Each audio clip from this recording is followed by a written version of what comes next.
Study 24 classes में आप सभी का स्वागत है। आज हम क्लास 12th इकोनॉमिक्स के first chapter economics and introduction के बारे में पढ़ेंगे। ये इसका सेकंड पार्ट है। फर्स्ट पार्ट में हमने इकोनॉमिक्स और उसकी परिभाषाओं के बारे में पढ़ा था। आज जो हम पढ़ रहे हैं ये माइक्रो इकोनॉमिक्स और मैक्रो इकोनॉमिक्स के डिफरेंस के बारे में है। तो चलिए शुरू करते हैं। सबसे पहले हम बात करते हैं अर्थशास्त्र क्या होता है, जिसको हमने फर्स्ट पार्ट के अंदर डिटेल से समझा है। अर्थशास्त्र वह विज्ञान है जो अनेक उद्देश्यों और वैकल्पिक उपयोगों वाले दुर्लभ या सीमित साधनों के संबंध में मानव व्यवहार का अध्ययन करता है। अब यहाँ पे हम जानते हैं और हमने फर्स्ट पार्ट में भी इसको डिटेल से पढ़ा है कि हमारे पास जो साधन है वो क्या है, सीमित मात्रा में उपलब्ध हैं और उनके वैकल्पिक उपयोग हैं।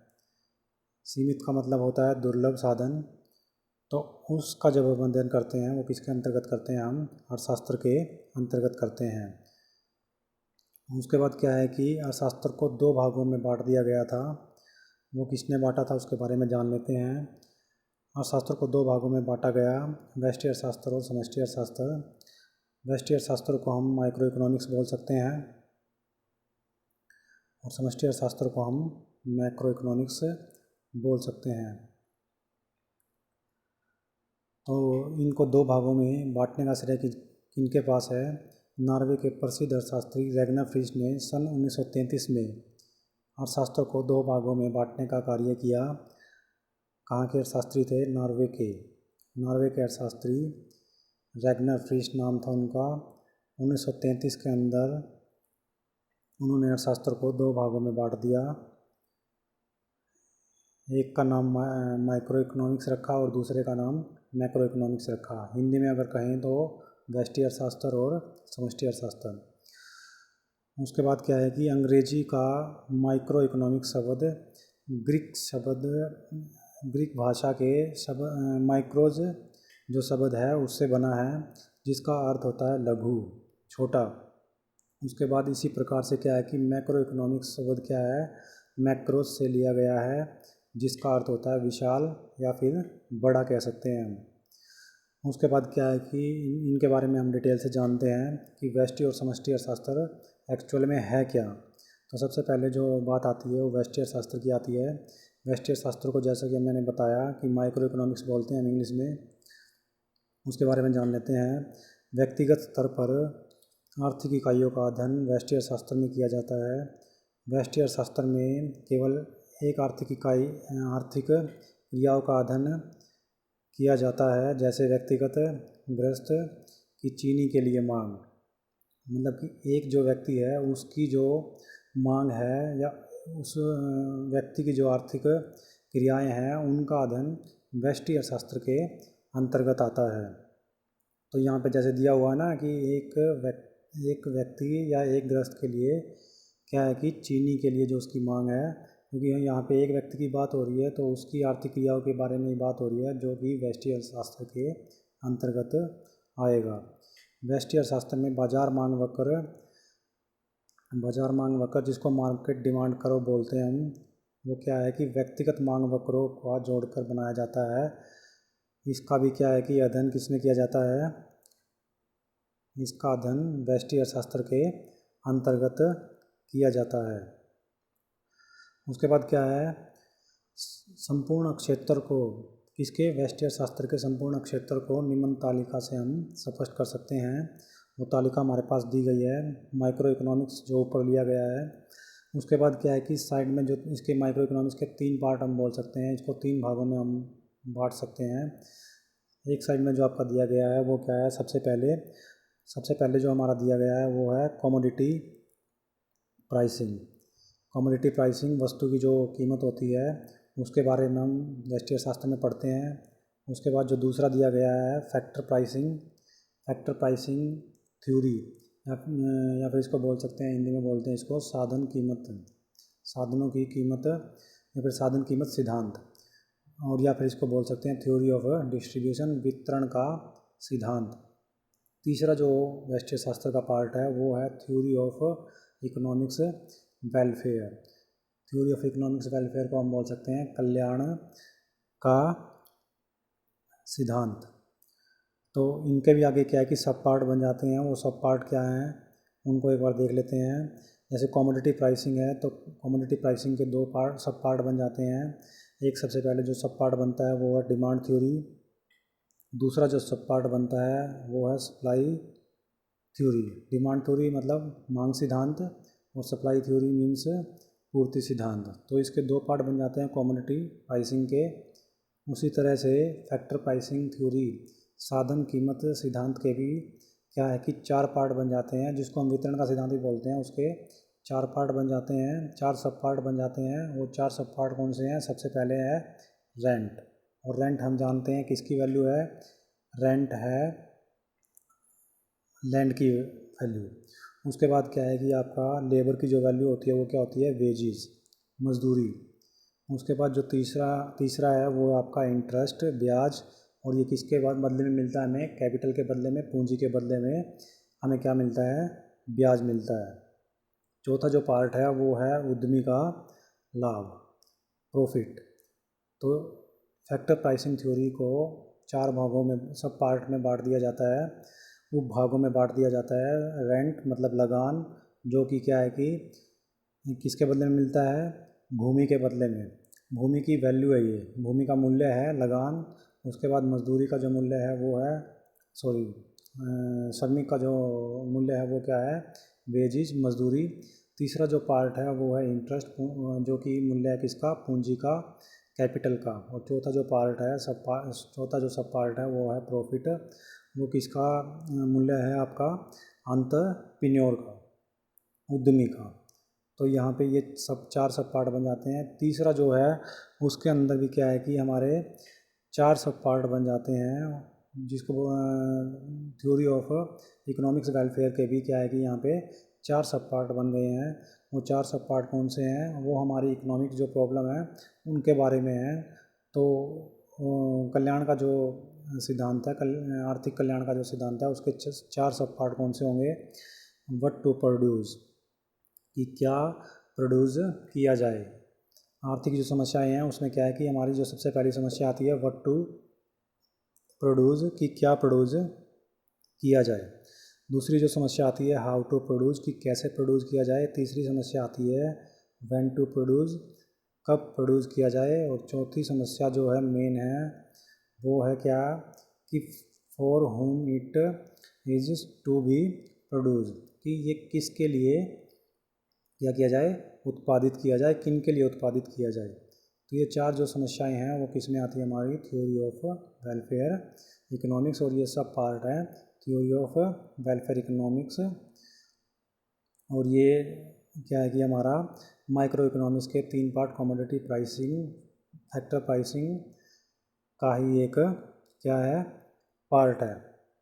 उसके बाद क्या है कि हमारा आगे हम बात करते हैं इसमें समष्टि अर्थशास्त्र क्या होता है। समष्टि अर्थशास्त्र को इंग्लिश में मैक्रो इकोनॉमिक्स बोलते हैं हम। समष्टि को अंग्रेजी भाषा में मैक्रो कहा जाता है। और हम पहले भी जान चुके हैं कि मैक्रो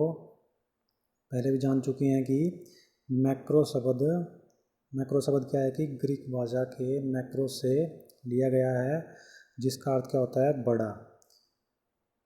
उसके बाद क्या है कि यदि संपूर्ण आर्थिक व्यवस्था का अध्ययन सामूहिक रूप से किया जाता है तो उसे क्या कहा जाता है? सामूहिक अर्थशास्त्र।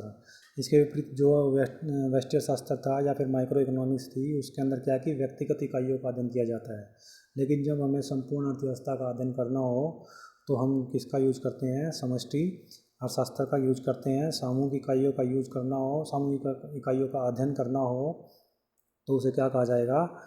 उसे कहा जाएगा सामूहिक अर्थशास्त्र, एग्रीगेटिव इकोनॉमिक्स। यानी कि समष्टि अर्थशास्त्र का दूसरा नाम क्या हो सकता है? सामूहिक अर्थशास्त्र। उसके बाद क्या है कि समष्टि अर्थशास्त्र सिद्धांत के या समष्टिपरक आर्थिक सिद्धांत के विभिन्न पहलू हैं, जिन्हें इस प्रकार से समझा जा सकता है। इस तालिका के माध्यम से हम क्या है कि मैक्रो इकोनॉमिक्स को समझ सकते हैं, जैसे कि हमने अभी माइक्रो इकोनॉमिक्स को समझा है। तो यहाँ पे क्या है कि आपके मैक्रो इकोनॉमिक्स के भी क्या है कि यहाँ पे पार्ट दिए गए हैं। वो पार्ट कौन कौन से हैं? यहाँ पे 4 पार्ट दिए गए हैं मैक्रो इकोनॉमिक्स के। वो 4 पार्ट कौन से हैं आपके? फर्स्ट जो है हमारा theory of income and employment, आय और रोजगार का सिद्धांत। दूसरा जो पार्ट है वो है हमारा theory of general price level and inflation, ये है हमारा सामान्य कीमत का सिद्धांत और स्फीति का सिद्धांत। और जो तीसरा है हमारा the theory of economic growth, ये हमारा आर्थिक वृद्धि का सिद्धांत। चौथा है हमारा open economy, macro economics, balance of payment and foreign exchange rate. तो इसमें कई सारे आ गए हैं, जैसे कि ओपन इकोनॉमी खुली अर्थव्यवस्था, macro economics balance of payment, ये हमारा क्या है कि भुगतान से इसको बोला जाता है। और उसके बाद क्या है कि फॉरेन एक्सचेंज रेट, ये हमारा क्या है? फॉरेन एक्सचेंज रेट का मतलब क्या होता है हमारा? ये हमारा विदेशी विनिमय दर कहलाती है। उसके बाद हम देखते हैं कि इनके भी क्या बन जाते हैं, सब पार्ट बन जाते हैं। तो सबसे पहला जो पार्ट है हमारा theory of income and employment, इसके 2 सब पार्ट बन जाते हैं। वो दो सब पार्ट कौन से हैं हमारे? इसके 2 पार्ट बन जाते हैं जो कि मैक्रो इकोनॉमिक्स के क्या कहलाएंगे? सब पार्ट कहलाएंगे। वो 2 पार्ट हैं theory of consumption. Theory of consumption मतलब वो भोग का सिद्धांत, और दूसरा जो है हमारा थ्योरी ऑफ इन्वेस्टमेंट, निवेश का सिद्धांत। उसके बाद क्या है कि थ्योरी ऑफ जनरल प्राइस या फिर प्राइस लेवल एंड इन्फ्लेशन या स्फीति, इसके भी क्या बन जाते हैं? 2 पार्ट बन जाते हैं। वो 2 पार्ट कौन से हैं? मनी सप्लाई, मुद्रा पूर्ति, और डिमांड फॉर मनी, और मुद्रा की मांग या मुद्रा के लिए मांग। तो यहाँ पे ये स्फीति के 2 पार्ट बन जाते हैं, मुद्रा पूर्ति और मुद्रा के लिए मांग। उसके बाद जो आता है थ्योरी ऑफ कंजम्पशन है और थ्योरी ऑफ इन्वेस्टमेंट, उसका आगे क्या बन जाता है? एक वो किस पे डिपेंड करता है? वो हमारा बिजनेस साइकिल के ऊपर डिपेंड करता है। तो बिजनेस साइकिल हमारा क्या है कि थ्योरी ऑफ फ्लक्चुएशन, वो किसके दोनों के अंतर्गत आ जाता है हमारा? थ्योरी ऑफ कंजम्पशन और साथ में थ्योरी ऑफ इन्वेस्टमेंट के अंतर्गत आ जाता है। तो यहाँ पे क्या है कि आगे देखते हैं हम। जैसा कि हम समझ चुके हैं कि माइक्रो इकोनॉमिक्स एक व्यक्तिगत इकाई के कार्यों के बारे में बात करता है, यानी एक व्यक्ति, फर्म, घरेलू बाजार, उद्योग, वो एक होना चाहिए, वो व्यक्तिगत इकाई होनी चाहिए, मतलब कि सिंगल इकाई होनी चाहिए। तो एक व्यक्तिगत इकाई के बारे में जो बात करता है तो वो किसके अंतर्गत आता है? हमारा व्यष्टि अर्थशास्त्र के अंतर्गत आता है, माइक्रो इकोनॉमिक्स के अंतर्गत आता है। दूसरी तरफ जो हमारा मैक्रो इकोनॉमिक्स है, मैक्रो इकोनॉमिक्स के अंदर हमारा क्या होता है कि हम फर्मों, घरों, राष्ट्रों, उद्योगों, बाजारों इत्यादि के संयोजन के रूप में अर्थव्यवस्था का क्या करते हैं? अध्ययन करते हैं। तो यहाँ पे क्या है कि सामूहिक रूप से जब अध्ययन किया जाता है इकाइयों का तो वो समष्टि परक अर्थशास्त्र के अंतर्गत आता है, मैक्रो इकोनॉमिक्स के अंतर्गत आता है। और व्यक्तिगत इकाइयों का जब अध्ययन किया जाता है तो वो किसके अंतर्गत आता है? वो माइक्रो इकोनॉमिक्स या फिर व्यष्टि अर्थशास्त्र के अंतर्गत आता है। उसके बाद क्या है कि कुछ पॉइंट्स है जो हमने पहले माइक्रो इकोनॉमिक्स के बारे में या फिर मैक्रो इकोनॉमिक्स के बारे में जो हमने पार्ट या सब पार्ट हमने पढ़े हैं, तो उनके बारे में कुछ पॉइंट्स है वो डिटेल उनकी दी गई है। वो डिटेल को थोड़ा सा हम समझ लेते हैं क्या है। तो सबसे पहला पॉइंट है हमारा मांग, आपूर्ति और संतुलन। मांग, आपूर्ति और संतुलन क्या होता है उसके बारे में बताया गया है। मांग, आपूर्ति और संतुलन कीमतें आपूर्ति और मांग सिद्धांत द्वारा निर्धारित की जाती है। ये किसके अंतर्गत होता है? ये पूर्ण प्रतियोगिता जब हम पढ़ेंगे या फिर जब हम बाज़ारों के अलग अलग प्रकार पढ़ेंगे तो उसके अंदर आएगा ये कीमतें किस प्रकार से निर्धारित होती हैं। तो वहाँ पे आपूर्ति और मांग के सिद्धांत के द्वारा कीमतें क्या होती हैं? निर्धारित की जाती है। और इस सिद्धांत के तहत आपूर्तिकर्ता पूरी तरह से प्रतिस्पर्धा बाजार में उपभोक्ताओं द्वारा मांगी गई समान कीमत की पेशकश करते हैं। यह क्या है कि आर्थिक संतुलन बनाता है। उसके बाद क्या है? दूसरा पॉइंट हमारा उत्पादन सिद्धांत। यह सिद्धांत इस बात का अध्ययन करता है जिसको हम बोल सकते हैं प्रोडक्शन थ्योरी, ये किसका अध्ययन करता है? ये इस बात का अध्ययन करता है कि वस्तु और सेवाओं का निर्माण कैसे किया जाता है। तो यहाँ पे वस्तु और सेवाओं का निर्माण किस प्रकार से किया जाता है, वो किसके अंतर्गत आता है? उत्पादन सिद्धांत के अंतर्गत आता है, प्रोडक्शन थ्योरी के अंतर्गत आता है। उसके बाद जो हमारा है उत्पादन की लागत प्रोडक्शन कॉस्ट। तो वहाँ पे ये जो पहले जो ये पार्ट है मांग आपूर्ति संतुलन उत्पादन सिद्धांत उत्पादन की लागत, ये किसके अंतर्गत आते हैं? ये व्यष्टि अर्थशास्त्र के पार्ट है, व्यष्टि अर्थशास्त्र के भाग हैं। तो उत्पादन की लागत क्या होता है? उत्पादन की लागत इस सिद्धांत के अनुसार क्या होता है? वस्तुओं और सेवाओं की कीमत के दौरान उपयोग किए गए संसाधनों की लागत से निर्धारित होती है उत्पादन लागत। उसके बाद क्या है कि श्रम अर्थशास्त्र, यह सिद्धांत श्रमिकों और नियोक्ताओं को देखता है, मजदूरी रोजगार और आय के पैटर्न को समझने की कोशिश करता है। उसके बाद क्या है कि उसके बाद हमारा दूसरी ओर जो अपना मैक्रो इकोनॉमिक्स है, उसके अंदर भी जो हमने सब पार्ट यहाँ पे देखे हैं, पढ़े हैं या पार्ट पढ़े हैं उसके, तो उसके बारे में कुछ की डिटेल यहाँ पे दी गई है, वो मैं बता देता हूँ आपको। दूसरी ओर मैक्रो इकोनॉमिक्स एक अर्थव्यवस्था के व्यवहार का अध्ययन करता है, एक अर्थव्यवस्था के पूरी अर्थव्यवस्था के व्यवहार का अध्ययन करता है, ना कि एक इकाई के। तो यहाँ पे क्या है कि मैक्रो इकोनॉमिक्स एक अर्थव्यवस्था के व्यवहार का अध्ययन करता है और इसकी नीतियाँ क्या है कि अर्थव्यवस्था को समग्र रूप से कैसे प्रभावित करती है। समग्र का मतलब होता है इकट्ठे रूप से, इकट्ठा करके समूह में किस प्रकार से किसी अर्थव्यवस्था को क्या करती हैं, उसकी नीतियाँ प्रभावित करती हैं। यह व्यक्ति या विशिष्ट कंपनियों के बजाय पूरे उद्योग और अर्थव्यवस्थाओं का विश्लेषण करता है। तो यहाँ पे दे दिया ना कि व्यक्तिगत और विशिष्ट कंपनियों का तो क्या होता है कि जो हमारा व्यष्टि अर्थशास्त्र है उसके अंतर्गत अध्ययन किया जाता है, लेकिन यहाँ पे पूरे उद्योगों और अर्थव्यवस्थाओं का विश्लेषण किया जाता है या अध्ययन किया जाता है, किसके अंतर्गत? मैक्रो इकोनॉमिक्स के अंतर्गत। उसके बाद क्या है कि यह मुद्रास्फीति की दर क्या होनी चाहिए, मुद्रास्फीति की दर क्या होनी चाहिए, ये हमने पढ़ा था अभी पीछे ही कि ये मैक्रो इकोनॉमिक्स का एक पार्ट है मुद्रास्फीति, जिसे हम बोलते हैं इन्फ्लेशन। तो उसकी दर क्या होनी चाहिए, किसके अंतर्गत पढ़ेंगे हम, किसके अंतर्गत उसका अध्ययन करेंगे? उसका अध्ययन करेंगे हम मैक्रो इकोनॉमिक्स के अंतर्गत, उसका अध्ययन किया जाएगा।